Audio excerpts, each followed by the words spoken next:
I'm Serena Marsh, and at 37, I learned a house can be stolen while you're off guarding the country that prints the deeds.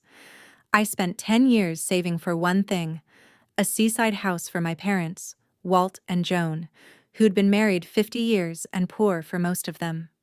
I closed on it from a base overseas. I flew home to hand them the keys at their anniversary. But when I came up the gravel drive, my mother was crying on the porch. My father sat trembling on the steps with two suitcases between his feet. And a woman I'd married into pointed at my mom and screamed, "This is our house. Get out." Three strange cars filled the yard. My husband's family had moved in while I was deployed. By the time I set my duffel down on the boards, I still hadn't seen what they'd done to the inside, or learned where the money was really going. Welcome back to Calm Drama Stories, where ordinary women face impossible family moments and answer them with a steady voice instead of a raised one. If you've ever been called too much for finally drawing a line, you're in the right place. Drop a comment and be sure to subscribe. My parents married in 1975 with $40 and a borrowed truck. My father fixed other men's tractors in a gravel lot outside Roseburg, Oregon. My mother polished other people's furniture for cash, and our whole childhood smelled like the lemon oil she rubbed into strangers' good tables. We never had a bad year and a good year. We had lean years and leaner ones. When I was 9, we drove to the coast once, and my mother stood at the rail and closed her eyes at the sound of the water. She said, "Wouldn't that be something, to fall asleep to that?" I never forgot it. I went to college on an ROTC scholarship because it was the only door that opened, and I kept it open. Logistics officer, then captain, then major. I learned to move fuel and food and people across a desert without losing my temper, and I saved like the war might end my paycheck any minute. 10 years. Deployment pay, a small inheritance, every bonus.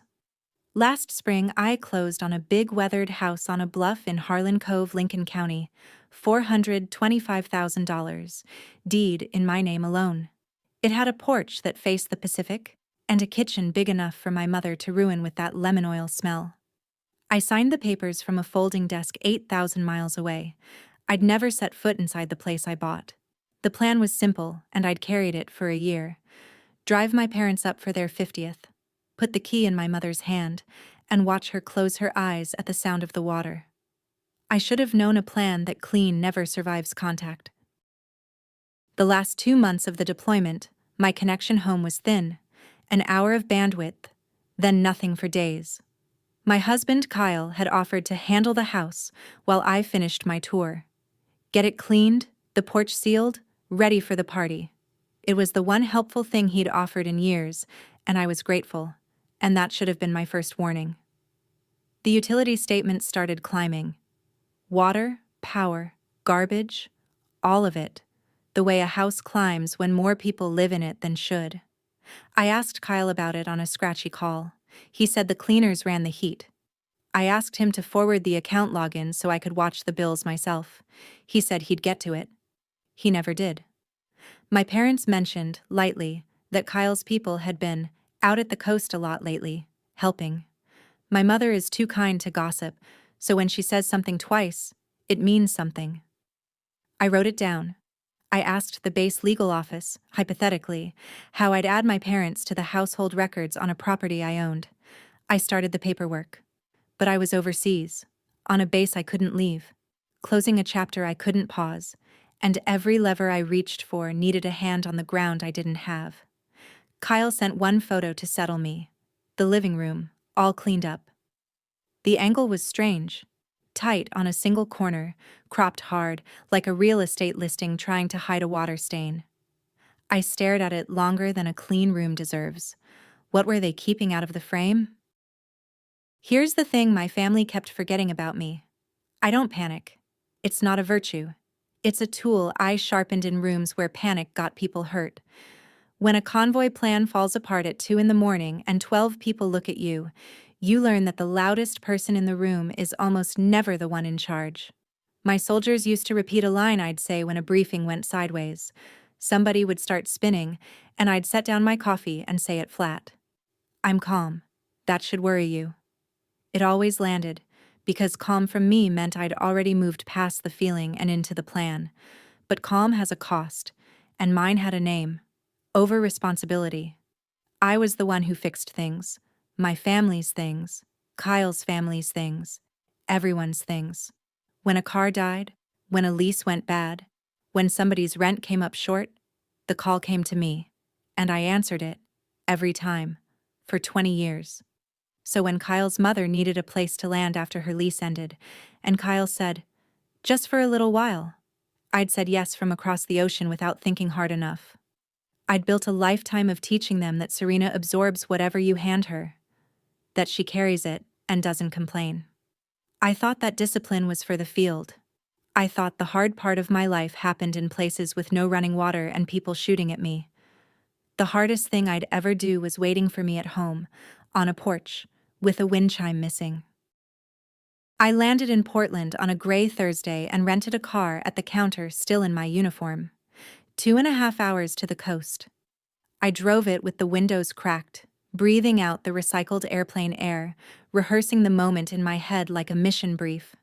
Pull in, hug my parents, walk my mother to the porch, put the key in her hand, watch her close her eyes. I had the key in my breast pocket the whole flight, and I touched it at every red light. The road dropped through the spruce, and then the ocean opened up flat and silver on my left, and I almost cried right there, because she was going to love it. She was finally going to have it.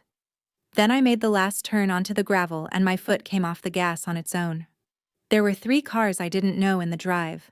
A little folding sign staked into my mother's flower bed read, "Guest parking," in cheerful printed letters, and the porch railing where my father had hung a set of brass wind chimes, chimes he'd bought with his own trembling hands to mark 50 years, was bare. I could see the empty hook. I sat in the rental with the engine ticking and listened. Somewhere inside the house I'd bought for my mother, strangers were laughing. Not family laughter. The polite, unfamiliar laughter of people who'd paid to be there. I didn't know that yet. But the word on that sign, "Guest," had no business at my parents' front door, and my stomach already knew it. I came up the steps, and the first thing I saw was my mother, 72 years old, in her good blue cardigan, crying with her hand pressed flat over her mouth, the way she does when she's trying not to make noise about it. My father sat below her on the steps with 2 suitcases, their suitcases, packed, and his hands were shaking worse than the Parkinson's makes them shake, which meant it wasn't the Parkinson's. Before I could speak, the screen door banged and Brenda came out. My mother-in-law, Kyle's mother. 62, in a sundress I didn't recognize, holding a wine glass at 11 in the morning, and she didn't see me yet. She saw my mother on the porch, and she crossed it in 3 steps and pointed at the driveway and said it loud, loud enough for the 2 strangers standing by the rail to hear. "This is our house. Get out."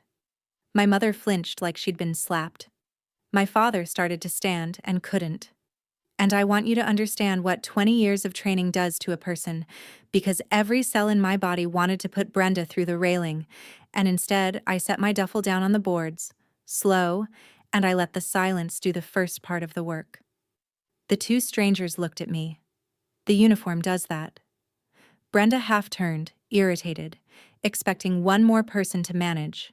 Then she actually looked at my face, and the wine glass dipped in her hand, and she said, "Serena." Just my name. Like a door clicking shut somewhere behind her. She didn't know yet whose name was on the paper that mattered. She didn't know the woman she'd just screamed at was my mother. She was about to have the longest afternoon of her life, and I was going to give it to her one quiet piece at a time. I stepped past Brenda and pushed the screen door open and walked into the house I'd bought and never seen. The silence I'd left on the porch followed me inside, because Kyle was standing in the front room, and the second he saw me, his whole face came apart. The room had numbers on the doors, little brass stick-on numerals, 1 and 2 and 3, screwed into the bedroom doors down the hall like a motel. My mother's future kitchen, the big one I'd pictured her ruining with lemon oil, had a folding table set up by the window with a guest book, a basket of single-serve coffee pods, and a laminated stand that said, "Check in 3 p.m. The whole place smelled wrong. Not like a home. Like the chemical lemon of a rental cleaning service laid over bleach, the smell strangers leave so the next strangers won't notice the last ones.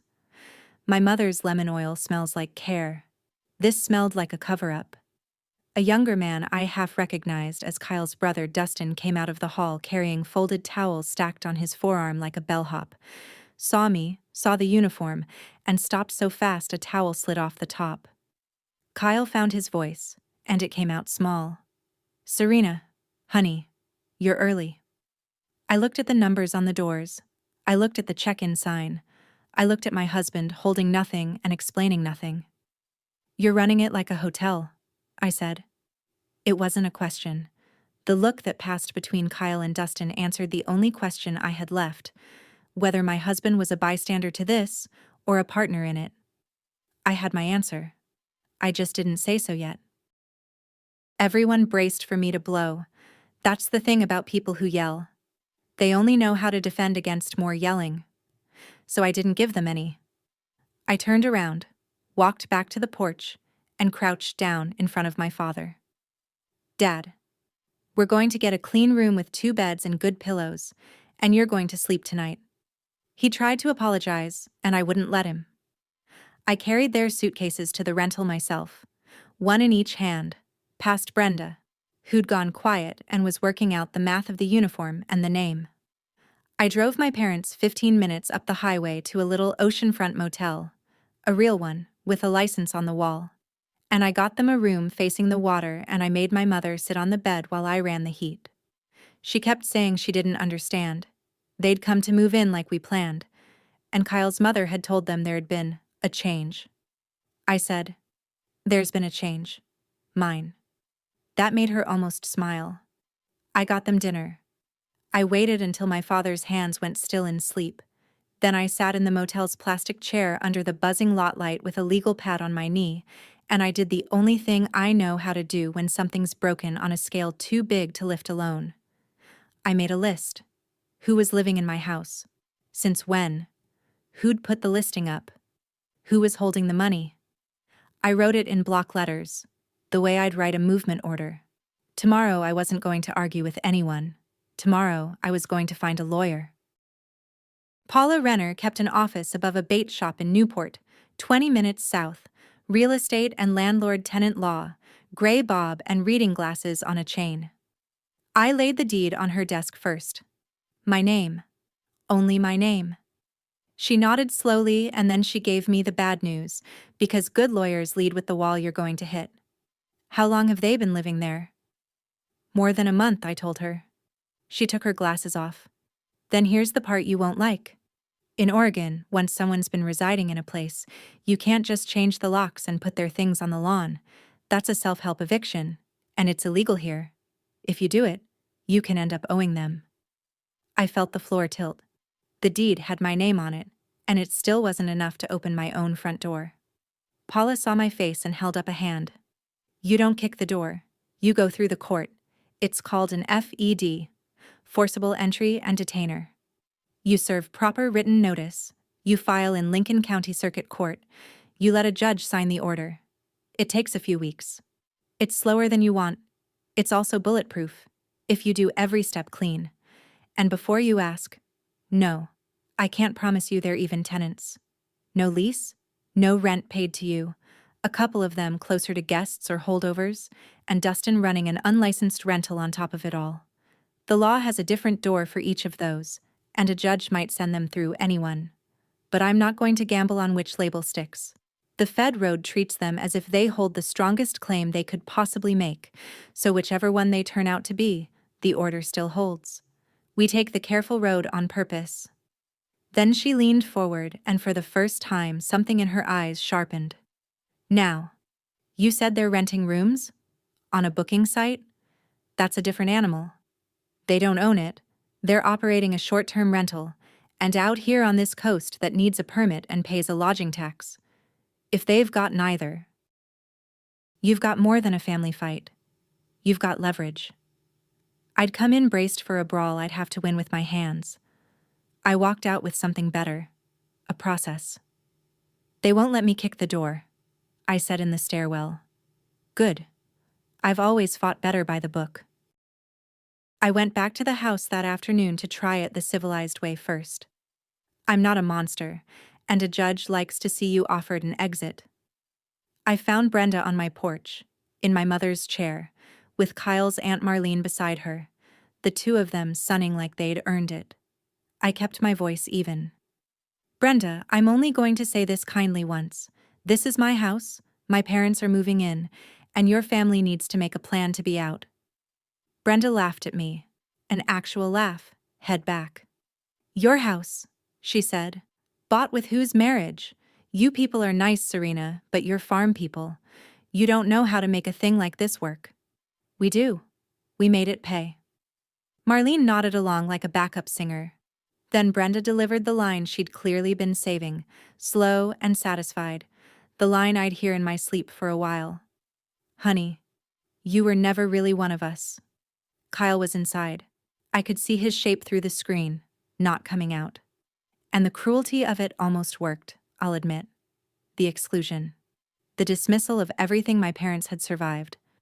But Brenda was so pleased with herself she got careless. And as I turned to go, she called after me, bragging, "And we're booked solid clear through the month, so..." Booked. Solid.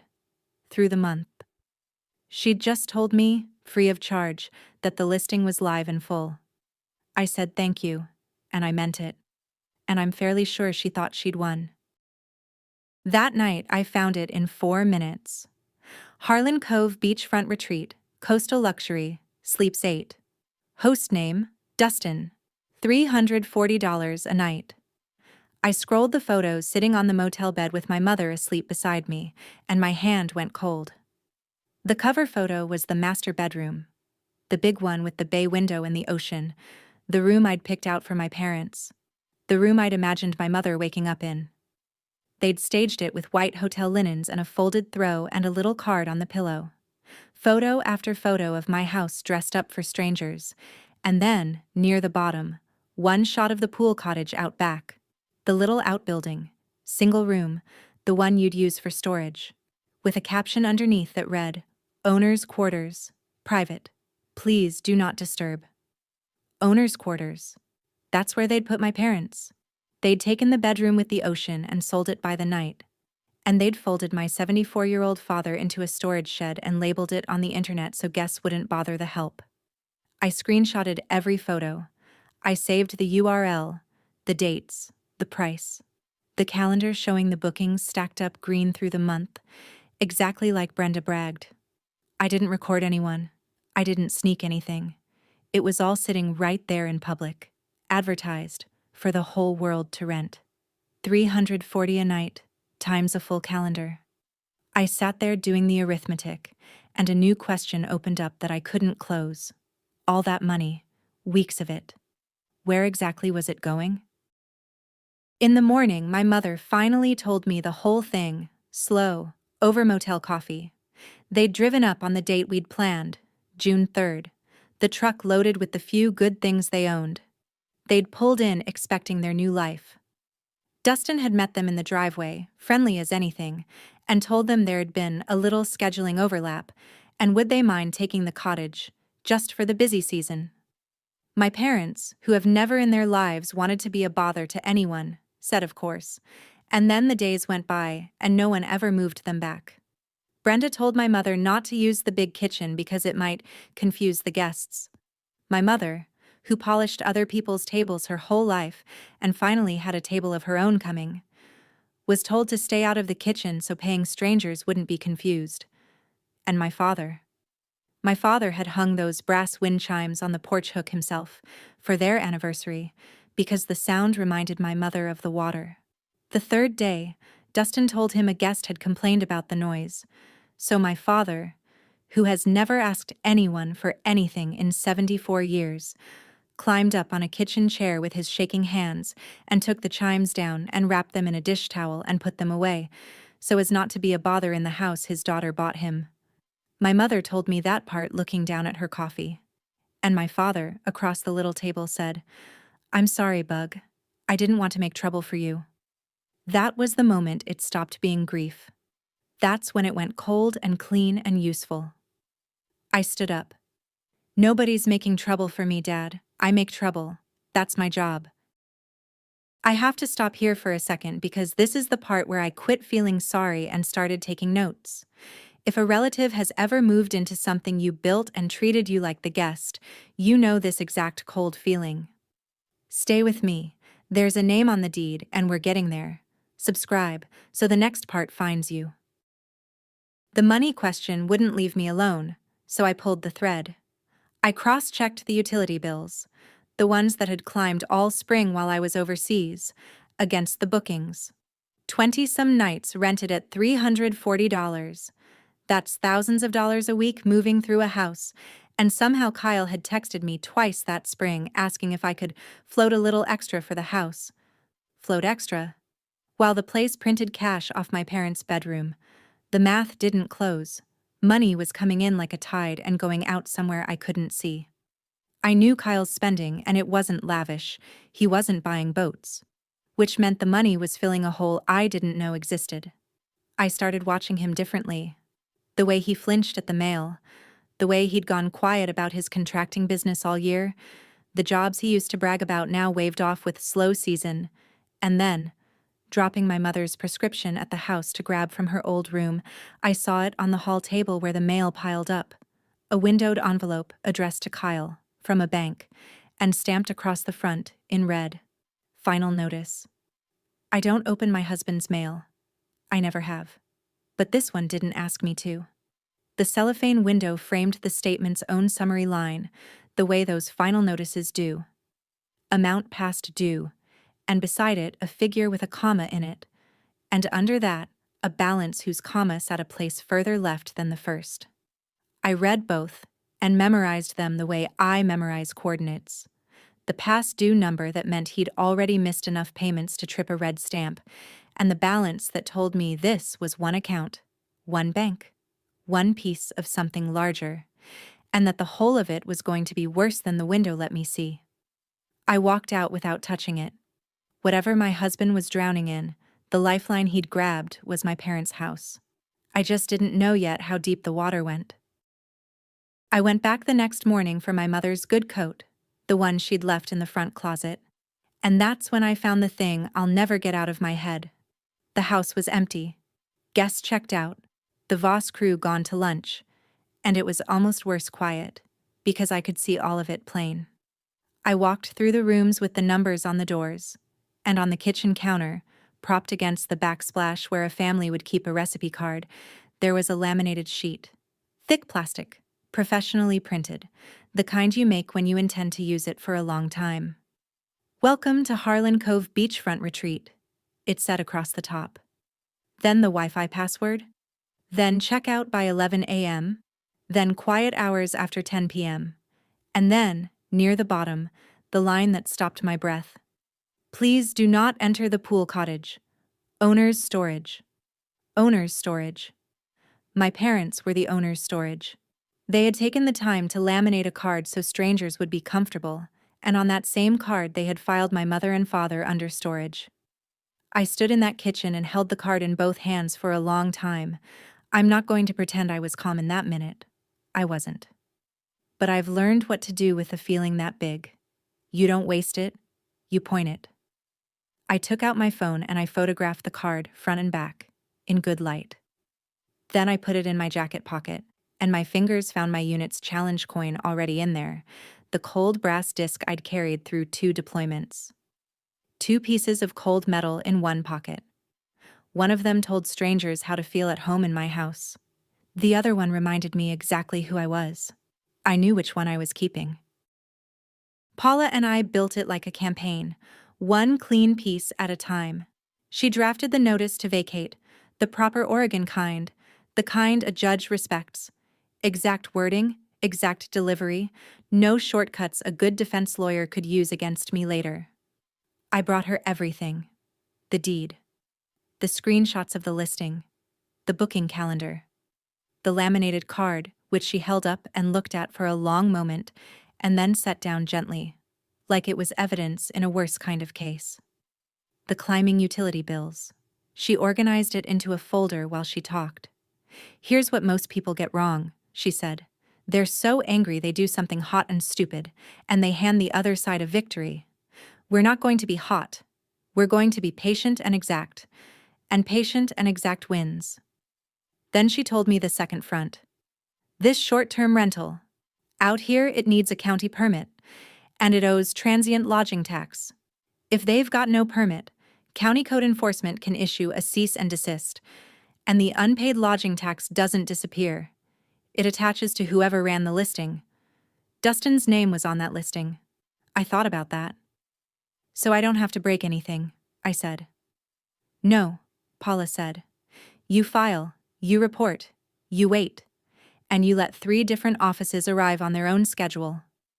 I looked at the folder, all of it squared away, labeled, dated. It felt like staging gear before an operation. I didn't need to storm my own house. I needed the court, the county, and the booking platform to each knock on the same door, ideally on the same day. And I knew exactly which day that would be. Kyle came to the motel that night. He stood in the parking lot under the same buzzing light, and he looked 10 years older than the man I'd married. And he told me the truth. Finally. All of it. Because he'd run out of room to hide. The contracting business had collapsed 18 months ago. He'd been carrying it on cards and a second loan, hoping to dig out before I noticed, and it had only gotten deeper, and now he owed almost $60,000 he'd never told me about. He said the word humiliated 3 times. He said it killed him that his wife outranked him, out-earned him, that my money bought my parents a beachfront house while his own mother rented a 2-bedroom by the highway. And when his mother and Dustin cooked up the rental, the money felt like a rope thrown to a man going under. He'd been using it to pay down the debt. For 1 minute, standing in that lot, I saw him clearly and I felt for him. A proud man drowning quietly, too ashamed to say help. That minute was real. I want you to know I gave it to him honestly. And then it ended. Because of what he said next. He didn't ask how my parents were. He didn't say he was sorry to Walter Joan. He said, "So can you just let it go? Leave my mom out of it? It's marital property anyway, Serena. Half of it's basically mine." There it was. He wasn't drowning anymore. He was reaching out of the water to pull my parents down with him, and calling it sharing. I'd already asked Paula about exactly that line, because I don't walk into rooms I haven't scouted. Title was in my name, which settled who decided the house's future right now, not Kyle, and not his mother. The marriage was a separate question, the kind a dissolution judge sorts out, not the kind you settle in a parking lot. And in that room, I'd have my answer ready.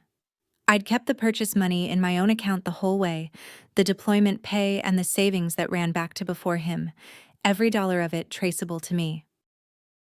Basically mine wasn't how Oregon would carve up a house like this, and whatever part of it was even arguable would be argued in front of a judge, not handed to him because he asked nicely in a motel lot. I looked at the man I'd loved for 9 years. "I'm sorry about the debt," I said. "I mean that, and I filed the paperwork this afternoon." He wanted my pity to buy his silence. He got my pity. He did not get my silence. Paula's process server delivered the notices 2 days later in person to each adult living in my house. I wasn't there for it. That's how you keep it clean. But I heard how it went. Brenda took her copy, read the header, and tore it in half in the server's face. "A daughter-in-law doesn't evict her husband's mother," she announced, like she was quoting a law that existed. The server, who has handed papers to far scarier people, just noted the time and left the torn halves at her feet, because served is served whether you keep the paper or confetti it. Dustin laughed and said the place was booked through the month, so it didn't matter. Marlene called me a name I won't repeat. None of them moved a single suitcase. That was the part I'd braced for and the part that mattered. They thought the notice was a threat, a bluff, an angry woman waving paper. They treated it like the opening of a negotiation where they'd hold out and I'd fold, because I'd always folded, because for 20 years I'd been the one who absorbed things. They had years of evidence that Serena backs down. What they didn't have was the deed, the court date, and a county tax code none of them had ever read. The notice wasn't a threat. In a campaign, you call that the first flare. You send it up so everyone can see the ground they're standing on. Then you bring up everything behind it. They just told me, loudly, that they were going to make me do this the hard way. Fine. The hard way has rules, and I'd read all of them. So I opened 3 fronts at once, each one legal, each one slow, each one aimed at the same Saturday. The first? Paula filed the FED in Lincoln County Circuit Court, and the clerk gave us a hearing date and, after, a path to a signed order to remove anyone who still wouldn't leave. The second? I filed a complaint with County Code Enforcement about an unpermitted short-term rental operating in a residential zone, and I attached the public listing, the photos, the booking calendar, all of it printed and tabbed. The third? I reported the listing to the booking platform itself, a property listed by someone who is not the owner, and I sent them a copy of the deed with my name on it, because their own rules don't let a non-owner rent out a place over the real owner's objection. 3 offices, 3 timelines. And here's the part I'd thought hardest about. My parents' 50th anniversary party was that Saturday. The one we'd planned for a year, the reason I'd flown home, the day the whole extended family on both sides would be standing in that yard. I could have moved it. I didn't. Not for revenge, whatever Brenda would later say. I kept the date because Saturday was the one day every person who needed to see the truth would be in the same place at the same time. The family, the neighbors, even whatever guests Dustin had booked. You don't get a room like that twice. If I was going to set this down in front of people, it would be in front of all of them, once, cleanly. I marked the date on my legal pad and underlined it. 3 days out. Brenda didn't sit still. She did the thing people like her always do when the paper starts arriving. She got loud to the relatives. She worked the phones for 2 days. The story she told was a good one. I'll give her that. Poor Brenda. Evicted by her own daughter-in-law.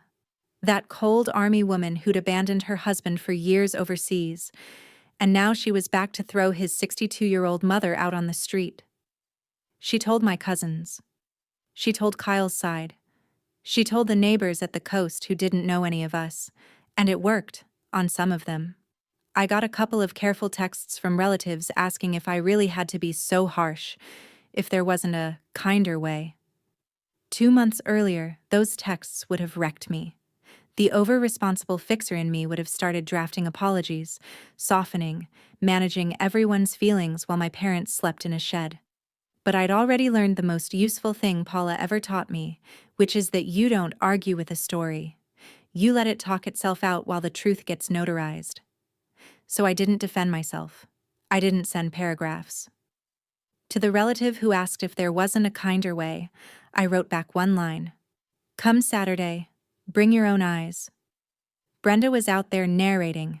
Let her. Her version lived in phone calls and would die in a week. Mine lived in the county recorder's office, the court docket, and a deed with one name on it. And that version doesn't get tired and doesn't need anyone to believe it. Saturday would do the believing for me. The strangest ally arrived by accident, and Dustin handed her to me himself. A guest currently staying in my house, a school teacher from Boise named Carol, there with her husband for an anniversary of their own, got an automated message from the booking platform. It was the notice my report had triggered, the one telling guests the listing was under review for an ownership dispute. Carol, being a careful woman who'd just paid $2,000, got nervous and did some digging, and found the county property record, which is public, with my name on it and no Voss anywhere near it. She figured out she was staying in a house being rented by people who didn't own it. And she did the thing decent people do. She found a way to reach me through the platform, and she wrote, I think we're caught in the middle of something. We don't want any part of taking your home. Tell us what's right, and we'll do it. I called her. She was lovely, and rattled, and angry on my behalf once she understood. She and her husband weren't leaving early. Paula said let them finish their stay. Guests have rights too, and an empty house helps no one. But Carol said something that changed Saturday. We'll still be checked in through the weekend, she said. If it helps for someone to stand there and say out loud that we rented this from a man named Dustin, Not from you. We'll say it. Dustin had sold a room to a stranger to make a quick dollar, and that stranger had just volunteered to be a witness. The man's own greed had planted a person in my corner. The booking platform moved on Friday. They'd reviewed the deed against the listing, and the rule is simple even when families make it complicated. You can't rent out a home you don't own when the owner objects in writing with the title in her hand. They took the listing down. Gone. And they didn't stop there. They canceled Dustin's upcoming bookings, the green wall of reservations Brenda had bragged about, and they froze the payout sitting in his account pending the dispute. I know exactly when it happened because of what I heard about Dustin's phone. The cancellation emails came in a burst, one after another, each one a refunded guest, each one a few $100s evaporating. Dustin had been treating that calendar like a slot machine that only paid out. Friday afternoon, somebody pulled the plug, and the machine started spitting his coins back out to other people. He didn't understand at first. He thought it was a glitch. He spent an hour on the phone with support before someone explained the words ownership dispute and unauthorized listing to him, and he finally grasped that the money he'd already half spent in his head was never coming, and the money he'd taken might have to go back. The cash spigot my husband had been drinking from to pay his secret debt. Dry in an afternoon, without me raising my voice or breaking a single law. 2 pieces of paper had done it, the deed and the report. The third piece of paper, the one from the courthouse, was on its way. And the only place left for all of it to land was Saturday. County Code Enforcement posted its notice Friday evening, and they posted it right where it would be seen, taped to the front door, a bright official cease and desist for operating an unpermitted short-term rental, with a line about unpaid transient lodging tax that would attach to the listing's operator. 2 papers on my door now, for the whole neighborhood to read. But the moment I carry from that Friday isn't a legal one. It's my father. I went back to the motel that night and sat with him while my mother showered, and he reached into his bag with both shaking hands and brought out the brass wind chimes, still wrapped in the dish towel from the day he'd taken them down. He held them out to me. "I kept these safe," he said, "in case." Then, quieter. "Are we going to get it back, Bug? The house?" And I did something I'd never done with that coin in 20 years.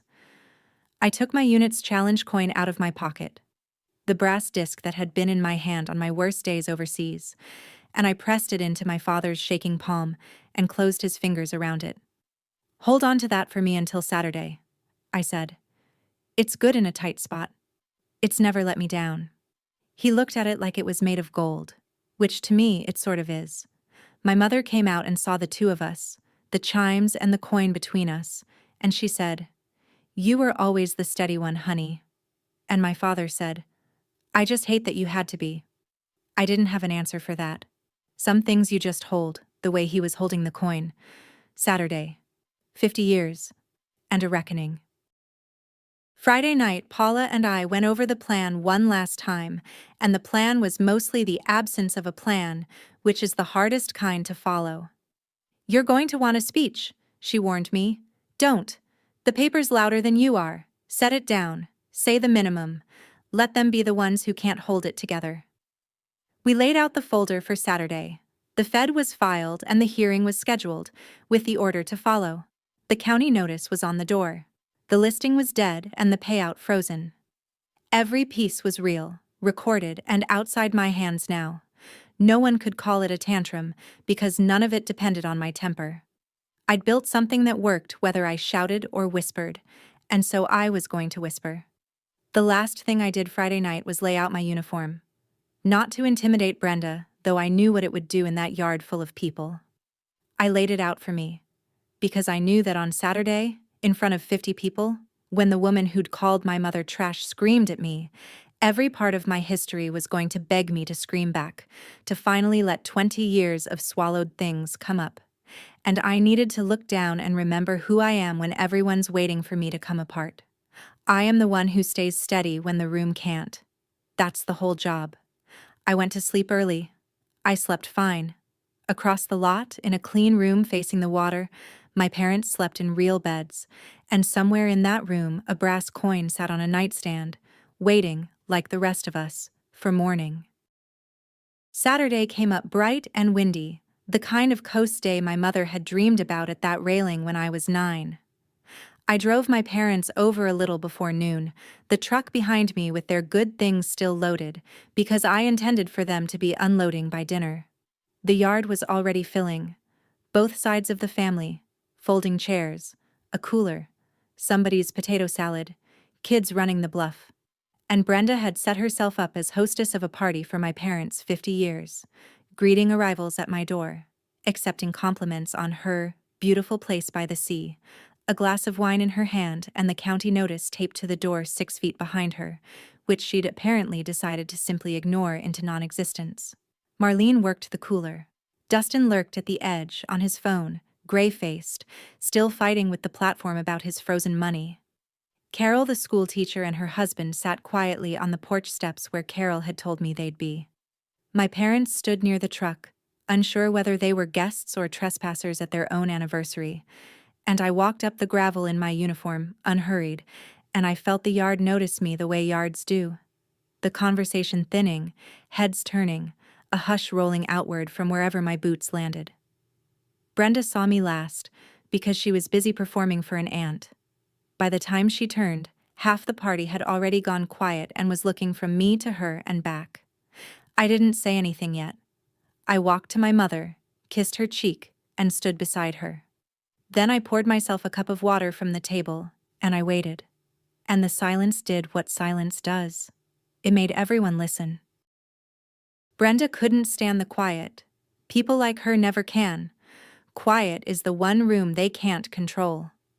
She crossed the yard with her wine and her audience, and she went for the move that had always worked on me, the public dare, loud enough for 50 people. "Well," she said, smiling at the crowd, "is the major here to ruin her own parents' party? Going to make a scene in front of everyone?" And every face turned to me, waiting, including the relatives Brenda had spent 2 days poisoning, the ones half expecting the cold, harsh woman from her phone calls. I set my cup of water down on the table. I reached into the folder under my arm and I took out the documents and I laid them, one at a time, flat on the table where the potato salad was, so anyone could lean in and read. The deed, with my name, and only my name. The court filing, stamped by Lincoln County. The county cease and desist, the twin of the one taped to the door behind her. The platform's notice that the listing was removed for an ownership dispute. I didn't slap them down. I placed them, like cards. And then I looked at Brenda, who was still standing there with her dare hanging in the air, and I said it the way I'd said it to 100 panicking soldiers, low and level and almost kind. "I'm not going to make a scene, Brenda. I don't need to." A beat. "I'm calm. That should worry you." You could hear the wind come up off the water and move the bare hook where the chimes used to hang. Brenda's eyes went down to the papers on the table. And for the first time since I'd come up that driveway, the first time in this whole long month, she actually read the name on the deed. Her smile didn't fall all at once. It slid. Brenda did what cornered people do. She got louder to cover the drop. "This is my family's house," she shouted, and the wine sloshed, and a few relatives flinched. "We made it work. We put in the effort. I let her run down a few seconds, because a yard full of people watching a calm woman next to a shouting one writes its own verdict. Then I put one finger on the deed, on the line that mattered, and I turned it so the nearest relatives could see, and I spoke just loud enough to carry. "There's one name on the title to this house. It isn't Kyle's. It isn't Voss. It's mine.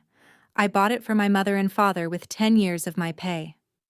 I looked at her, and I gave her the line back, the one she'd given me on the porch. Except mine was true. "You're right that someone's leaving today, Brenda. Read the name on the deed, then get out by 5. She opened her mouth and Paula's voice came from the edge of the crowd, dry and unbothered, introducing herself as my attorney and confirming, for anyone who wanted the legal shape of it, that there was a filed eviction and a signed order coming, and that the short-term rental had been operating without a permit. Then Carol stood up from the porch steps, schoolteacher clear, and said to the whole yard, My husband and I paid $2,000 to a man named Dustin to stay in this house this week. We had no idea it wasn't his to rent. Heads turned to Dustin, who was still gray and still holding his phone, and the phone chose that exact moment to be useless to him, because the only thing on it was a column of cancellation emails, the county notice on the door, the deed on the table, the lawyer, the witness. The brother caught holding nothing. There was no version of the story left for Brenda to tell. Even the relatives she'd called were looking at her now, like they finally understood the kind of effort she meant. Brenda had one card left, the one that had cut me on the porch, and she played it because it was all she had. She drew herself up and she said, in front of everyone, "You were never one of us." She meant it to wound the way it had wounded before. But the yard had just watched the whole truth come out of a manila folder, and the line landed in dead air, and I felt how little it weighed now. I didn't raise my voice. I said, "You're right. I'm not one of you." A pause, and I let the next part be gentle, because gentle was sharper here. "I'm the one who owns the door." Then I did the thing Paula had drilled into me, the thing that separates a reckoning from a tantrum. I stopped talking about feelings and I named consequences, plain and countable, so no one could mistake this for spite. "Here's how today goes. You're out by 5, or the order I filed gets enforced by the county, and that's a sheriff, not me. The rental money that's frozen stays frozen and goes to the bills you ran up, and the lodging tax you never paid, which is in Dustin's name. And every day anyone stays past the order, the county penalty grows, also in Dustin's name." Dustin made a small sound. "If you'd asked me for help," I said to Brenda, quieter. "The way family asks family, I'd have helped you. I always have. You didn't ask. You took, and you put my mother in a shed." Brenda looked around the yard for an ally and didn't find one. Marlene had drifted toward the cars, and then Brenda sat down, hard, without meaning to, in my mother's good porch chair, the one she'd claimed all month. She sat in it like it would hold her up. And then she stood right back out of it, fast, like it had burned her, because it had finally registered that it was never hers to sit in. They left before 5. Dustin went first, which told you everything. He did the math on the tax and the penalty stacking up under his name, and he was gone within the hour, peeling out of the drive that used to be his slot machine. Marlene followed without a word to anyone, the backup singer with no one left to back. Brenda took the longest. She moved through the house collecting her things slowly, making a small ceremony of it, waiting, I think, for someone to stop her, or comfort her, or take it back. No one did. She passed me on her way to her car with her chin up and her eyes wet, and she didn't apologize. Not to me, not to my mother, not to my father, and I didn't need her to. An apology would have been for her, not for them. And Kyle. Kyle stood in the middle of the yard the whole time, between his mother's car and my parents' truck, trying to belong to both and choosing, finally, by failing to move at all. He'd had a month of chances to stand on the porch and say, "This is wrong." He used them up being quiet. When his mother's car pulled out, he was still standing there, the man in the middle, belonging to no one. I walked past him to the front door, and I reached up and peeled the laminated card off the door where someone had taped it for the next round of guests. "Welcome to Harlan Cove Beachfront Retreat." And I tore it in half, clean, and let the 2 pieces fall on the porch boards. The house went quiet. Really quiet this time. Not the braced silence of that first day. The good kind. The kind a house makes when the right people are finally the only ones left in it. We unloaded the truck before dinner, like I'd promised myself. My mother walked into the big kitchen, her kitchen, the one she'd been ordered to stay out of so she wouldn't confuse the guests, and she stood in the middle of it and turned all the way around once, slow, taking the measure of it. Then she found a rag and a bottle under the sink, and she started polishing the banister, and within an hour the whole downstairs smelled like lemon oil again, like care. The smell of my entire childhood laid back over a house that had reeked of bleach and strangers. My father carried the dish towel out to the porch with both careful hands and unwrapped the brass wind chimes and hung them back on their hook. and the wind came up off the water and rang them, and my mother heard it through the screen and closed her eyes, exactly the way she had at a railing when I was 9 years old, exactly the way I'd pictured it for a year. Then my father held out the challenge coin to give it back to me, the brass disc he'd guarded since Friday. I closed his hand around it again, for good this time. "Keep it, Dad. It's yours now. You held the line same as I ever did." He didn't argue. He just held it, and looked at the water and said the chimes sounded right where they were. They did. The house finally smelled like my mother and sounded like my father, and there wasn't a single number screwed into a single door. There was one thing left to settle, and it was the hardest, because it wasn't a stranger. It was the man I'd married. Kyle and I talked the next morning on the bluff, away from the house. He led with the dead again, the way drowning men lead with the water. He said he'd been desperate. He said he loved me. He said, surely, after everything, we could find a way through, couldn't we? As a family. And I want to be honest with you, because I've been honest this whole way. I did love him, and part of me wanted the easy thing, the soft landing, the version where I swallowed this too, because swallowing things was the most practiced muscle I had. But I'd watched what swallowing costs. I'd seen it sleeping in a shed. So I kept my voice as level on that bluff as I'd kept it in the yard. "I'm sorry about the debt, Kyle. The debt is yours, and I'll help you find someone to sort it, as one human to another." A breath. "But you let your family put my mother in a storage shed and rent her bedroom by the night, and when I fought it, you asked me to stop. So I'm filing. The house is my parents'. The debt is yours. And we're done." He said I was choosing them over him. I said I was choosing not to let him cost my parents their home, and that both could be true at once. I could love him, and still not pay that price. He didn't have an answer. There wasn't one. Some boundaries aren't a punishment. They're just the shape of the line you should have drawn years ago. I think about that laminated card sometimes, how they took the trouble to make strangers comfortable while filing my parents under storage. And I've come to believe this. Loving someone has never meant handing them the keys to everything you built. Sometimes the kindest, fiercest thing you can do is put your name on the deed and keep it there. That's my story. A house bought with 10 years of saving, a card laminated for strangers, and a shed for my parents, and a deed with one name on it. Mine.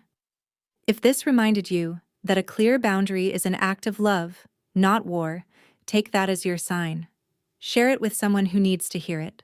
Drop a comment, hit subscribe, and I'll see you in the next one.